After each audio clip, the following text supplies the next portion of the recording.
भारतीय जनता पक्षानं राष्ट्र प्रथम या तत्वाला प्राधान्य देत सत्ताधारित राजकारणाऐवजी सेवाधारित राजकारणाचा पाया रचला असल्याचं प्रतिपादन पंतप्रधान नरेंद्र मोदी यांनी केलं। भाजपाच्या स्थापना दिनानिमित्त पंतप्रधानांनी एक व्हिडिओ संदेशाद्वारे कार्यकर्त्यांना संबोधित केलं, त्यावेळी ते बोलत होते। भाजपमध्ये पक्षाला माता मानलं जातं, त्यामुळे हा केवळ राजकीय कार्यक्रम नसून एक अत्यंत भावूक प्रसंग असल्याचं ते म्हणाले। आजचा पक्ष यशाच्या शिखरावर असला तरी यामागे लाखो कार्यकर्त्यांचे प्रचंड श्रम, त्याग आणि तपस्या असल्याचं सांगत संस्थापक नेत्यांच्या योगदानाचं त्यांनी स्मरण केलं।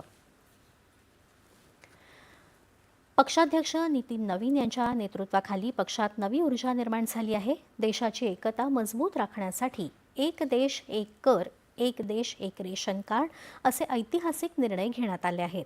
सीमेवरील गावांचा विकास, संरक्षण क्षेत्रात आत्मनिर्भरता आणि वसुधैव कुटुंबकम या भावनेनुसार विकास आणि वारसा सोबत घेऊन देशाची वाटचाल सुरू असल्याचं पंतप्रधान मोदी यांनी नमूद केलं।